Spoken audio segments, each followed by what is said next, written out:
It started with petty fines, fake violations, empty threats.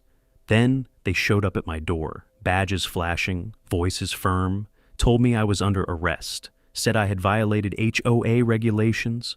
What they didn't know? I'm a U.S. Marshal, and they just tried to arrest the wrong guy. Let me start from the beginning. Before we dive in, let me know where you're watching from. Karen was the kind of person who thrived on control. She didn't just like rules, she lived for them. And when there weren't enough rules to enforce, she made them up.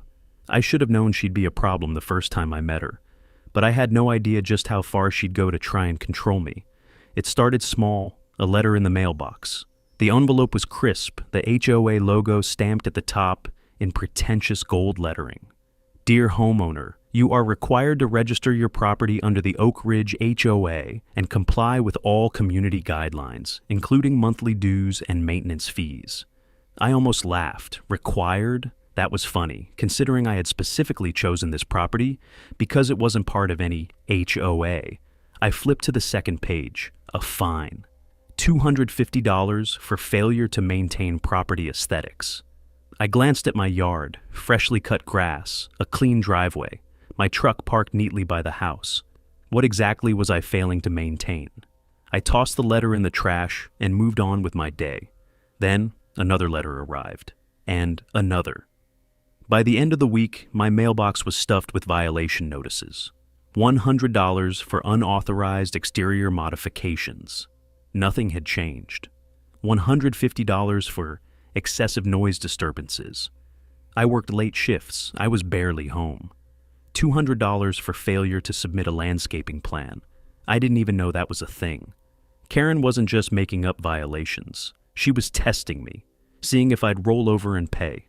I ignored every single notice. Then, she changed tactics. I stepped outside one morning to find her standing in my driveway, clipboard in hand, watching. She didn't look away when I met her eyes. She wanted me to know she was there. When I walked over, she made a show of checking her gold wristwatch, as if I had kept her waiting. "Oh, good," she said, smiling like a predator playing nice with its food. "I was hoping to catch you." I leaned against my truck, arms crossed. "Something you need, Karen?" She flipped through her papers, plucked one out, and held it up like a court summons. "I wanted to personally remind you about the outstanding violations on your property. I noticed you haven't submitted any payments yet." I barely glanced at the paper. "Karen, I'm not part of your HOA." Her smile didn't waver. "Well," she said sweetly, voice dipped in fake politeness. "Oak Ridge Estates has certain expectations for the surrounding properties. It's only fair that everyone contributes." I let out a short, humorless laugh. "Fair?" I shook my head. "Karen, let me make this real clear. I don't answer to you. You can stop stuffing my mailbox with this nonsense because it's going straight in the trash." For a fraction of a second, her mask slipped. Her grip tightened on the clipboard. Her jaw clenched. Then, just as fast, she smoothed it over with another manufactured smile. "Well," she said, adjusting her blazer, "I do hope you reconsider. You wouldn't want to make things difficult for yourself." I tilted my head. "That a threat?" She gave a light, breathy laugh. "Oh, not at all. Just a friendly reminder that this community values cooperation." I took a step forward. "And here's a reminder for you," I said, my voice dropping lower. "If I catch one more fake violation notice in my mailbox, I'll be filing a harassment complaint. You can play queen of the HOA all you want, but you don't have any authority over me." Her smile twitched. Then, without another word, she turned on her heel and walked back down my driveway, her heels clicking against the pavement. I watched her go, shaking my head. That should have been the end of it. It wasn't. The next morning, I stepped outside to find a pile of garbage dumped on my lawn. A week later, my mailbox had been knocked over. Then, the whispers started. Neighbors giving me sideways glances, muttering when I walked by. At first, I thought I was imagining it. Until I ran into Jim at the gas station. Jim was an old-timer, lived in the neighborhood for years, didn't talk much, but when he did, it was usually worth listening to. He gave me a sympathetic look as he filled up his truck. "Hope you get things sorted out soon," he said. I frowned. "Sorted out?" Jim sighed. "Karen's been telling people you've got legal trouble. Says you're one of those problem homeowners who tries to dodge responsibilities. Even mentioned something about a warrant. I blinked. A warrant? That was a new one. Jim shook his head. You know how she is. HOA, politics, HOA, politics. This wasn't politics. This was a full-blown smear campaign. And the next morning, I got a letter marked Final Notice from the Oak Ridge HOA Legal Department. Inside was a bold, official-looking statement. Failure to comply with HOA policies will result in legal action. Please be advised that a warrant has been issued for your continued refusal to adhere to community guidelines. I stared at the page for a long second. Then I laughed. A deep, genuine laugh. Karen had finally lost her damn mind. She actually thought she could scare me with a fake warrant. And that's when I realized she wasn't going to stop. She was pushing harder, escalating. And the next time she tried something, she was going to regret it. Because what Karen didn't know, she had just picked a fight with the U.S. Marshals. Karen's petty fines and fake violations were one thing, but when I got a letter claiming there was a warrant for my arrest, that's when I knew she was getting desperate. I held the paper up to the light, turning it over in my hands. The formatting looked official, the wording sounded serious, but I had seen real warrants before. I had signed off on real arrest orders. And this was laughable. For starters, no agency was listed. A real warrant would have come from a judge, not some fictional Oak Ridge HOA legal department. There was no badge number, no legal case reference, and the signature at the bottom, Karen Whitmore, HOA president. I nearly choked on my coffee. Karen actually thought she could scare me into submission by pretending she had the power to arrest me. I was almost impressed by the sheer delusion. Almost. I tossed the letter onto my desk and sat back, fingers steepled. Karen had just escalated. She had moved past HOA harassment and straight into legal fraud. I could have called her out immediately, could have sent her a cease and desist. But why do that when I could let her dig an even deeper hole? So I didn't react. I didn't storm down to her house. I didn't confront her. Instead, I waited. And sure enough, Karen took the bait. The next morning, I woke up to a red warning notice taped to my door. Final warning, failure to pay. Outstanding fines will result in arrest. I snorted. Karen was really committing to the act. I left the notice exactly where it was and went to work. By the time I got home, there was another one. And the next day, 2 more. Karen wanted to make sure I saw them. She wanted me to think I was one step away from being dragged out in cuffs. She had no idea that was never going to happen. Then, on Friday morning, I stepped outside and found 2 men standing in my driveway. Matching uniforms, clipboards in hand, and cheap plastic badges clipped to their belts. I stared. They stared back. Then one of them cleared his throat. "Are you the homeowner?" I folded my arms. "Who's asking?" The taller one straightened his shoulders. "We're with the Homeowners Association Enforcement Division. We're here to discuss your outstanding violations." I almost laughed. Homeowners Association Enforcement Division? Karen really hired fake cops. I tilted my head, keeping my voice neutral. "Is that so?" The second guy, shorter, stockier, trying too hard to look intimidating, nodded. "We have an active warrant for your arrest." I raised an eyebrow. "You don't say." The taller one held up his clipboard. "Per HOA code violations, you've repeatedly failed to comply with community regulations and have outstanding fines. We're here to bring you in." I let the silence stretch. Then I smiled. "All right," I said. "Let's see the warrant." The short guy blinked. "You already got the notice." No. I shook my head. "The real one. Show me the court-issued arrest warrant." Tall guy shifted on his feet.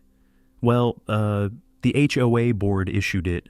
"Oh, the HOA board," I nodded slowly. "And does the HOA have legal authority to issue arrests?" They both hesitated. I could practically see the gears in their heads turning, trying to figure out how to answer that without sounding like complete morons. I let them sweat for a moment longer, then I sighed, reached into my back pocket, and pulled out my badge. Not a cheap plastic one, not something you could buy online. A real, authentic U.S. Marshal badge. I held it up between 2 fingers, letting them get a good long look, and the moment they saw it, their faces turned white. I tilted my head. "You two just attempted to detain a federal officer." Tall guy's mouth fell open. Short guy actually took a step back. I smiled. Now, I continued, I have 2 questions. First, where exactly is your authorization to conduct arrests? Silence. Second, would you like to be charged with impersonating law enforcement before or after I run your names? That was it. That was it. That was all it took. Tall guy's clipboard hit the ground. Short guy turned and booked it down the street. And me? I stood there, arms crossed, watching them scramble like cockroaches. I let them go, because now I had them. And when I ran their names later that day, oh, I found so much more than I expected. Karen wasn't just running a fake security operation. She was running a full-blown extortion scheme, and she had no idea that I was about to burn it to the ground. Karen had crossed the line. Fake fines, petty harassment. That was just the warm-up. Now, she was trying to stage arrests, and she was too stupid or arrogant to realize she had just made the biggest mistake of her life. I ran the names of the 2 officers who had tried to arrest me. Not real cops, not even licensed security.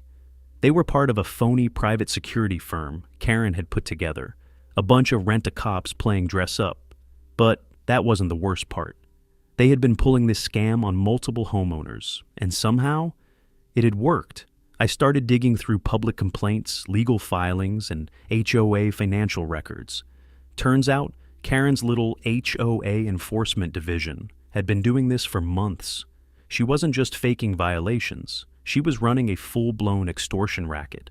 Here's how it worked. Find a homeowner who refused to join the HOA. Hit them with fake citations, fake fines, and fake liens.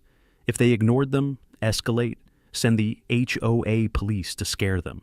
If they still wouldn't pay, seize their property for unpaid debts. Resell the house to HOA-friendly buyers for a special assessment fee. It was organized theft. Homeowners had lost their houses over this. And somehow, no one had stopped her. Because Karen wasn't doing this alone. I pulled city records, searching for every legal dispute Karen had been involved in. And that's when I found it. A judge's name. A local magistrate. Someone who had repeatedly ruled in Karen's favor. A judge who had signed off on HOA property seizures without verifying the claims. Either Karen had him in her pocket, or he was too lazy to check the facts. Either way, this was a gold mine. Because if Karen's rulings weren't legal, every single HOA foreclosure she pushed through could be overturned. Meaning, lawsuits, refunds, criminal charges. Karen had built her power on fake authority. And I was about to rip it all away. But first, I needed to see how far she would go. So I baited her. I took one of her fake citations, the latest final notice warning of pending legal action, and I responded. I sent a formal request for a hearing, made it look like I was scared, like I was willing to negotiate. And Karen, she took the bait. The next day I got an email, a summons to an official HOA arbitration hearing. No location listed, just a time, a date, and a warning that failure to appear would result in further legal consequences. I almost laughed. Karen was about to walk straight into her own sting operation, and she had no idea. Karen thought she had me right where she wanted me. She believed I was scared. She believed I was finally breaking. She had no idea she was walking straight into a trap. The HOA arbitration hearing was set for Friday afternoon. No official courthouse, no legal venue. Just a generic meeting hall in a rented community center. Translation? This wasn't real. Karen had staged an entire fake legal proceeding, just like she had done to other homeowners. A mock trial, designed to intimidate people into signing over property, paying bogus fines, or giving in to HOA extortion. I had zero intention of negotiating. I had every intention of ending this for good. So, I made my final calls. Local law enforcement, the district attorney's office, and the U.S. attorney's office. Because this wasn't just civil fraud, this was federal fraud, mail fraud, wire fraud, extortion. And now, it was time to let Karen bury herself. I arrived early, dressed in plain clothes, calm, relaxed. Karen was already there, sitting at the head of a long conference table, clipboard in front of her, a cheap wooden gavel resting at her side. A gavel. She actually brought a gavel. Behind her, 3 HOA board members trying and failing to look like real legal officials. Across from them, 2 homeowners I recognized, people Karen had targeted before. They looked nervous. Karen looked smug. She turned that fake victorious smile on me the moment I stepped inside. "Glad you could make it," she said, gesturing toward an empty chair. I took my time, sat down slowly, folded my hands, then smiled back. "Of course," I said. "Wouldn't miss it." Karen launched into her speech immediately, reading off a list of fabricated violations, inflated fines, and legal threats that held zero weight. She used words like breach of contract and community infractions, carefully chosen terms that sounded legal but meant absolutely nothing. I wasn't listening to her, I was watching her. The way she fidgeted slightly every time she glanced down at her paperwork. The way she spoke faster when she read through her list of fines, like she was rushing past the details. The way she kept checking the clock, like she was waiting for something, or someone. She wasn't just trying to scare me, she was stalling. I leaned back in my chair, tilting my head. "Karen," I said, cutting her off mid-sentence. She blinked. I smiled. "Let me guess, the HOA police are on their way to escort me out of here?" The silence was loud. One of the board members shifted uncomfortably. Karen's eyes flickered to the door. Bingo. I checked my watch. "Well," I continued, standing up, "before they get here, why don't we call in some real legal professionals?" And right on cue, the doors burst open. Uniformed officers swarmed into the room. Karen's face went ghost white. The board members? Panic. One of them actually ducked under the table.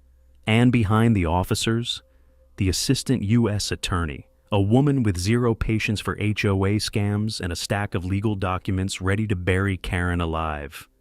"Karen Whitmore," she said, stepping forward, unfolding an arrest warrant. "You are under arrest for fraud, extortion, impersonation of law enforcement, and conspiracy to commit wire fraud." Karen's mouth opened and closed. "No, wait, you don't understand," she shrieked. "Oh, we understand," I said, crossing my arms. "You just tried to hold a fake legal hearing to steal property from homeowners, and you sent fake officers to arrest me. Not a great look, Karen." She turned to the board, eyes wild. "Do something!" But the board, they were already distancing themselves, hands raised, silent, because Karen wasn't in charge anymore. She was alone. And as the officers cuffed her hands behind her back, she finally realized she had lost. "You're making a mistake," she shrieked. "This is all a misunderstanding." The U.S. attorney just shook her head. "We'll let the judge decide that." Karen kicked and screamed all the way out of the room. And me? I just watched, because Karen had spent years terrorizing this neighborhood. And now, she was finally paying the price. Karen wasn't just arrested, she was completely publicly humiliated, dragged out of her own fake courtroom, shrieking about misunderstandings and abuse of power as flashing police lights painted the walls behind her. The same people she had been terrorizing for years sat frozen in their seats, watching in stunned silence. And the moment the doors shut behind her, the room erupted. Some people were shocked, others were furious. Because suddenly, all those ridiculous HOA fees, all those mysterious fines, all those forced evictions, they weren't just bad management, they were a criminal operation. And the fallout? Oh, it was glorious. The moment the news broke, neighbors started talking. I wasn't the only one Karen had targeted. People came forward with stories of fake liens, forged HOA contracts, and illegal threats. One couple revealed that Karen had tried to force them to sell their home for unpaid dues on a property that had never even been part of the HOA. Another homeowner had paid thousands in bogus fines just to avoid the relentless harassment.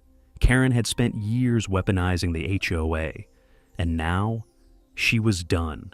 Within a week, the entire HOA board was under investigation. Within a month, the HOA itself was legally dissolved. No more phony citations, no more fake police, no more Karen. She tried everything to fight the charges, blame the board, blame the fake officers, even tried to claim she was the victim. But the evidence was overwhelming. Karen wasn't just facing fines, she was facing felony charges, fraud, wire fraud, extortion, impersonation of law enforcement. And when the judge finally handed down the sentence, she didn't get probation. She didn't get a fine. She got prison time. The same Karen who had spent years threatening people with legal action for breaking HOA rules. Now she was in a real cell with real bars under real authority. Meanwhile, the HOA was completely dismantled. The remaining board members scrambled to lawyer up.